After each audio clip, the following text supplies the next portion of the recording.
أنفسنا ومن سيئات أعمالنا من يهده الله فلا مضل له ومن يضلل فلا هادي له أشهد أن لا إله إلا الله وحده لا شريك له وأشهد أن محمدا عبده ورسوله لا نبي بعده اللهم صل وسلم على نبينا محمد وعلى آله وصحبه أجمعين أما بعد.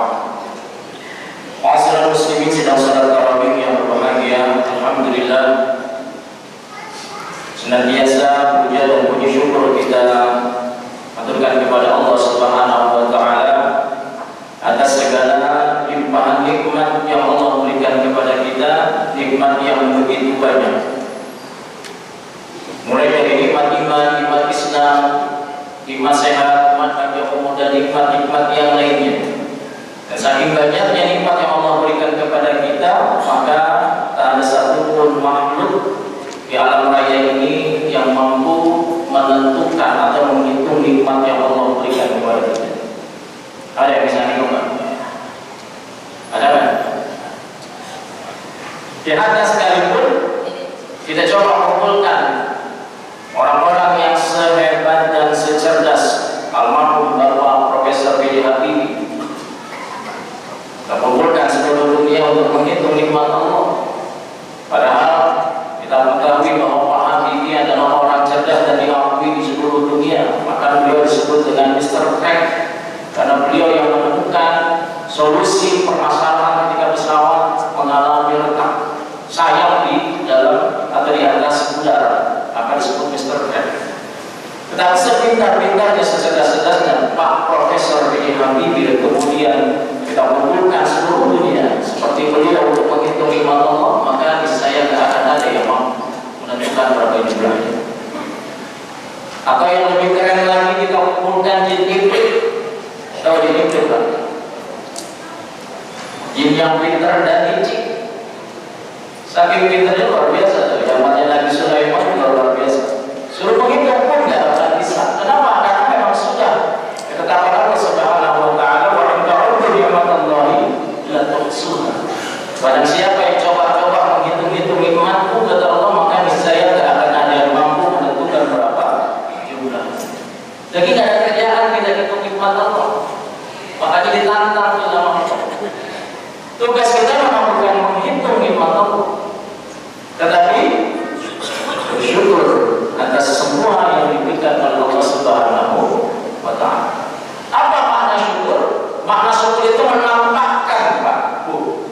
Jadi ketika kita diberikan begitu banyak nikmat oleh Allah, kita tampakkan nikmat itu, maksudnya menampakkan itu, kita ngakuin benar ini datangnya dari Allah Subhanahu wa taala, dan kemudian dengan nikmat-nikmat itu kita jadikan itu sebagai salah satu upaya kita senantiasa tunduk dan patuh kepada Allah Subhanahu wa ta'ala. Itulah disebut dengan makna syukur. Jadi syukur bukan hanya sekedar lisan alhamdulillah kalau dapat rezeki. Tapi tadi memaknai syukur adalah ketika kita mendapatkan nikmat dari Allah, kita tampakkan dan kita tunjukkan dan kita implementasikan bahwa kita benar-benar hamba yang tahu diri, hamba yang tahu berterima kasih kepada Allah Subhanahu wa ta'ala. Dengan cara apa? Dengan senantiasa melakukan ketundukan dan kepatuhan kepada Allah dan dirangkum dalam menjalankan ibadah-ibadah kepada Allah Subhanahu wa ta'ala. Itulah rasa syukur. Maka kemudian kata Allah, la in syakartum la azidannakum. Maka ketika kita bersyukur dengan demikian, maka ditambah lagi nikmatnya Allah Subhanahu wa ta'ala. Wa la in kafartum, dan jangan ditutupin. Kalau orang Betawi bilang udah dikasih ngilangin, itu nutupin, kufur. Ya kan kalau kita ngasih sesuatu sama orang setiap hari gitu ya, terus ada orang yang nggak tahu terima kasih bakal ngilangin aja lu rezeki dari gua gitu ya, ngilangin aja pemberian dari gua, itu namanya kufur. Maka ketika kufur, inna adzabi lasyadid, dan azab yang sangat pedih adalah ketika Allah nggak mau lagi kenal sama kita. Bukan siksaan doang Pak yang pedih, tapi yang paling pedih ketika kita mendapatkan azab dari Allah, yaitu ketika Allah sudah tidak mau lagi kenal sama kita. Inna adzabi lasyadid. Ini azab yang sangat pedih. Kita kalau dijauhin sama teman, sama saudara, sama tetangga aja kita rasanya luar biasa sakitnya. Ini apalagi sama Allah Subhanahu wa Ta'ala. Maka tugas kita adalah dengan senantiasa bersyukur kepada Allah Subhanahu wa Ta'ala. Dan duduknya kita di sini, beribadahnya kita tadi menjalankan sholat isya berjamaah, dan kemudian nanti kita lanjutkan dengan sholat tarawih berjamaah dan witirnya. Maka kita niatkan untuk senantiasa ini dalam rangka taat dan tunduk pada Allah, dan senantiasa mengharapkan keridhaan Allah Subhanahu wa Ta'ala. Dan kita berharap mudah-mudahan Allah senantiasa membimbing kita dan terus memberikan kita kenikmatan-kenikmatan sehingga kita bisa menjalani Ramadan sampai Ramadan yang terakhir. Karena kita nggak ada yang bisa jamin, Pak, ya, Bu. Kira-kira besok kita bisa ngikutin Ramadan lagi atau enggak? Atau apakah mungkin tahun depan kita bisa ikut Ramadan lagi atau tidak? Nggak ada yang bisa menjamin. Coba tengok tangan kanan kiri kita. Tahun kemarin kita sholat bareng sama siapa? Dan tahun ini kita tidak lagi bersama-sama beliau. Artinya apa? Jadikan kesempatan yang baik ini, kesempatan emas ini, Ramadan tahun ini adalah Ramadan yang benar-benar terbaik dan terikhlas yang kita lakukan. Dalam rangka apa? Dalam rangka menunjukkan bahwa kita benar-benar hamba-Nya Allah yang tunduk dan patuh kepada Allah Subhanahu wa Ta'ala. Karena itulah esensinya kita beribadah kepada Allah Subhanahu wa Ta'ala. Salawat serta salam semoga senantiasa tercurahkan kepada Nabi kita Nabi Muhammad sallallahu alaihi wasallam beserta keluarga dan sahabat-sahabat beliau dan pengikut-pengikut beliau yang istiqomah dalam menjalankan syariat Islam, menjalankan sunnah-sunnah Nabi kita Nabi Muhammad SAW dalam kehidupan sehari-hari kita. Dan mudah-mudahan kita termasuk pengikut Rasulullah yang berusaha sekuat tenaga kita menjalankan sunnah-sunnah beliau dalam kehidupan sehari-hari kita, baik itu muamalah maupun ibadah. Dan mudah-mudahan kita mendapatkan syafaatnya Rasulullah SAW di yaumil qiyamah. Amin ya rabbal alamin. Hadirin sidang salat tarawih yang dirahmati Allah. Sekali lagi kita bersyukur kepada Allah. Allah Subhanahu wa Ta'ala masih berkenan memberikan kita kesempatan kembali bertemu dengan Ramadan, bulan yang sangat istimewa, bulan yang sangat dimuliakan oleh Allah Subhanahu wa Ta'ala. Mohon maaf Bapak Ibu, sepertinya ceramah-ceramah yang kayak gini kita udah sering dengar ya. Ya, ini udah hari ke-10, jangan-jangan hampir semua ustadznya juga ceramah isinya sama gitu. Dan tiap tahun kita dengerin kayak seperti ini. Tapi nggak apa-apa karena tabiatnya kita suka lupa, maka perlu senantiasa diberikan nasihat. Dan anehnya ini seolah-olah baru terus, padahal isinya sama semua, gitu ya. Karena memang tabiat kita suka lupa. Ya, ini bisa kita lihat di sekeliling kita. Ramadan tiap tahun ceramah isinya hampir berulang-ulang, nggak jauh beda. Tapi kenyataannya, apakah setiap tahunnya Ramadan ini benar-benar kita isi dengan sebaik-baiknya, atau justru hanya sebagai sekedar ritual atau budaya yang biasa saja? Gitu ya. Bahkan kita sering dengar hadis Rasul, kam min shaimin laisa lahu min siyamin ilal ju' wal 'athas. Berapa banyak orang yang berpuasa udah capek-capek nahan lapar dan haus dari fajar sampai maghrib, bahkan selama 1 bulan, tapi nggak ada di sisinya Allah Subhanahu wa Ta'ala, nggak ada nilainya di hadapan Allah. Berapa banyak orang yang puasa tapi nggak ada nilainya di hadapan Allah. Nah, ini harus kita waspadai.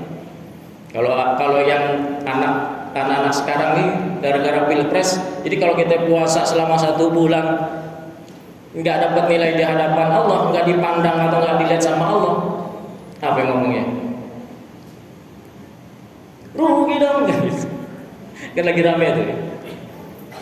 Jadi jangan sampai kita termasuk orang yang merugi. Udah berpuasa selama 1 bulan, bangunnya lebih awal, pola makan dirubah, tapi nggak ada sisi atau nilai di hadapan Allah Subhanahu wa Ta'ala. Hadirin dirahmati Allah. Oleh karena itu sekali lagi saya hanya mengingatkan diri saya pribadi dan kita semua. Sekali lagi, Ramadan, bulan yang penuh keistimewaan ini Allah hadiahkan untuk kita dalam rangka apa? Jujur saya akhirnya memahami bahwa apapun yang Allah berikan, termasuk Ramadan yang penuh dengan keistimewaan ini, hanya ingin menegaskan dan menguatkan bahwa diri kita ini adalah hamba-Nya Allah Subhanahu wa taala. Hamba sahayanya Allah Subhanahu wa taala yang tugas kita hanya tunduk dan patuh kepada Allah Subhanahu wa taala. Itu saja. Jadi mungkin selama ini kita memahami dan menjalani Ramadan itu karena kita ingin mendapatkan iming-iming dari Allah Subhanahu wa taala. Walaupun memang itu adalah keistimewaan dan keutamaan Ramadan. Tetapi sejatinya justru Allah hadirkan Ramadan semakin memperkuat dan mempertegas kita agar kita sadar bahwa kita adalah hamba Allah yang tugasnya kita adalah tunduk dan patuh kepada Allah Subhanahu wa taala. Jangan lupa diri. Dan kalau kita mendapatkan pahala berlipat ganda, diampuninya dosa-dosa kita, doa kita dikabulkan oleh Allah Subhanahu wa taala, itu bonus dari Allah ketika kita memang senantiasa tunduk dan patuh serta takut kepada Allah Subhanahu wa taala. Itu esensinya kita beribadah. Karena kata ibadah yang merupakan tujuan kita diciptakan oleh Allah, wa ma khalaqtul jinna wal insa illa liya'budun, sejatinya ibadah itu kalau dari akar katanya abada ya'budu ibadatan, maka abadah di sini artinya ibadah ini berasal dari kata menghamba tadi. Kita tunduk dan patuh kepada Allah.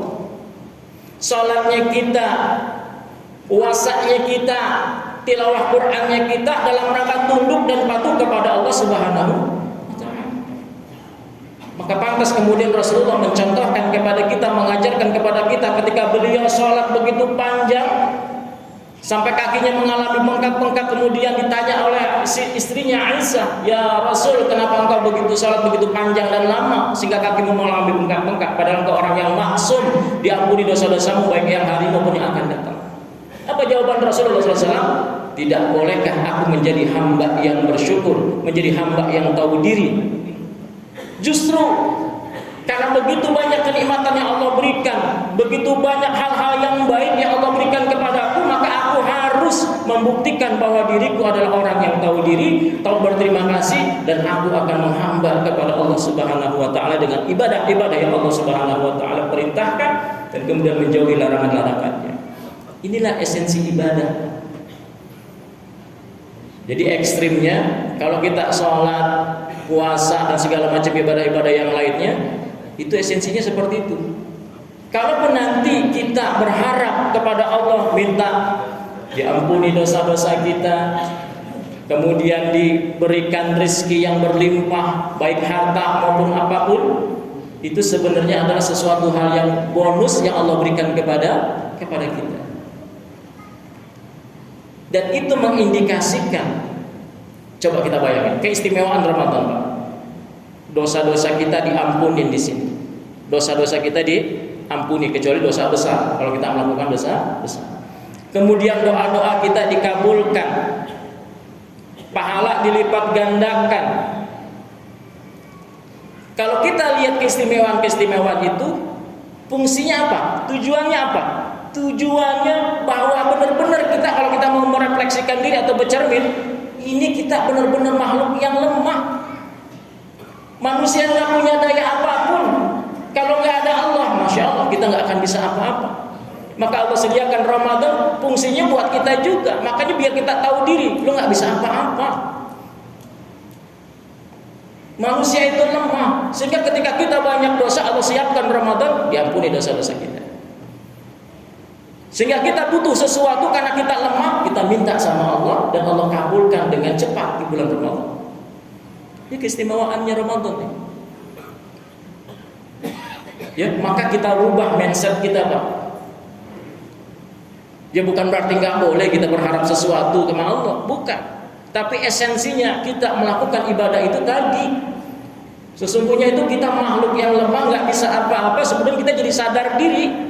Dan akhirnya kita senantiasa taat dan patuh kepada Allah Subhanahu wa taala dan takut kalau Allah murka dengan kita karena lantaran kita kufur tadi. Maka itulah yang disebut dengan takwa. Maka tujuan Ramadan Allah hadirkan untuk kita, berpuasanya kita di Ramadan adalah tujuannya la'allakum tattaqun. Apa itu tattaqun? Apa itu takwa?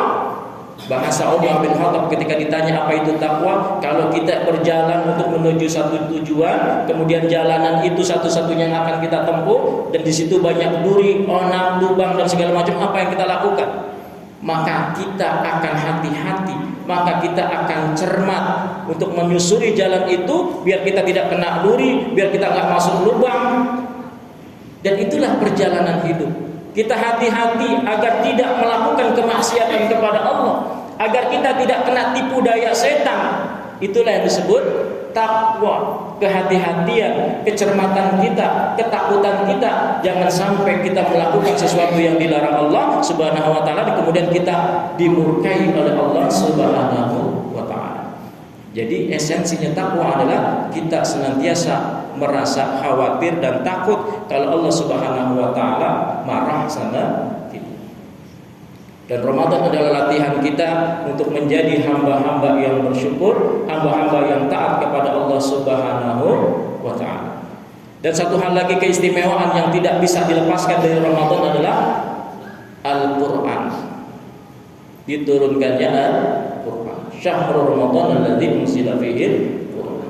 Oleh karena itu Bapak Ibu sekalian yang dirahmati Allah, jika pengen hari-hari kita, waktu-waktu kita, hidup kita pengen dimuliakan oleh Allah Subhanahu wa taala, maka jangan jauh dari Al-Qur'an.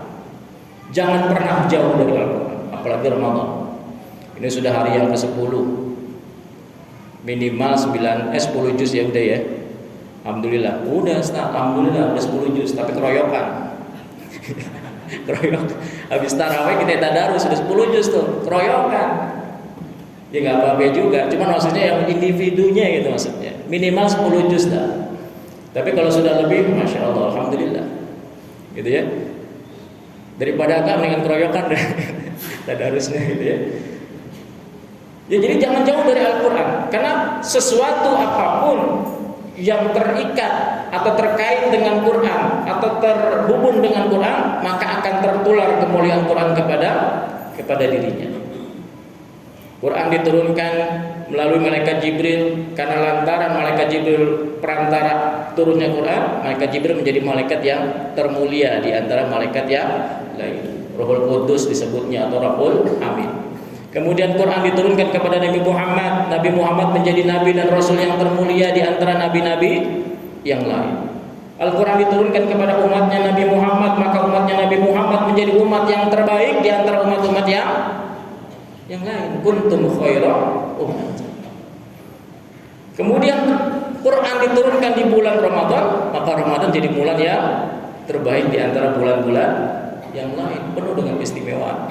Diturunkannya di malam Qadar, maka malam Qadar menjadi malam yang terbaik, bahkan lebih baik dari 1000 bulan. Dan Quran jika turun kepada orang-orang atau hati-hati manusia, maka manusia itu menjadi manusia terbaik. Khairukum man ta'allamal Qur'an wa 'allama. Sebaik-baiknya orang, sebaik-baiknya manusia adalah orang yang belajar Quran, kemudian enggak lepas dari belajar, selesai belajar dia mengajarkan lagi, maka itulah disebut orang yang terbaik. Maka kalau hari-hari kita, waktu-waktu kita pengen mulia di hadapan Allah, maka jangan pernah jauh dari Quran. Minimal baca Quran. Setelah baca Quran, pahami maknanya. Kalau nggak ngerti, kita belajar tafsir sama guru yang paham. Kemudian menghafal Quran. Itu ciri-ciri orang-orang yang pengen senantiasa dekat dengan Quran. Jadi 3 interaksi itulah cukup kita melakukan itu. Membaca, memahami, dan kemudian menghafalkan. Dan tentunya yang utama adalah mengamalkannya. Maka insya Allah Pak, hidup kita akan dimuliakan oleh Allah Subhanahu wa ta'ala. Jadi orang beriman itu enak banget dah udah. Sudah dijamin oleh Allah Subhanahu wa ta'ala. Ini buktinya gampang Pak. Ini kalau puasa Ramadan perut bapak udah bunyi nih, ya siang berbunyi nih, baca Quran yang banyak, insya Allah bertahap sendawa, kenyang, berkahnya Quran. Benar, itu sudah sering saya lakukan gitu. Jadi luar biasa nih baca Quran. Ya dekat dengan Quran, pokoknya kita diberikan kemuliaan oleh Allah Subhanahu wa Ta'ala. Hadirin yang dirahmati Allah, mungkin itu saja yang bisa saya sampaikan. Mudah-mudahan sekali lagi kita azamkan pada diri kita, kita tekadkan pada diri kita bahwa ini adalah Ramadan kita yang terakhir. Ya walaupun kita nggak tahu ke depannya seperti apa, kita yakinkan bahwa ini adalah Ramadan terakhir, sehingga kita akan senantiasa bertekad untuk mengisi Ramadan tahun ini dengan sesuatu hal yang Allah ridhoi, dan kita menjadi hamba-hamba yang bertakwa di hadapan Allah Subhanahu wa Ta'ala. Mudah-mudahan ini bermanfaat terkhusus untuk diri saya dan untuk kita semua. Terima kasih. Assalamualaikum warahmatullahi wabarakatuh.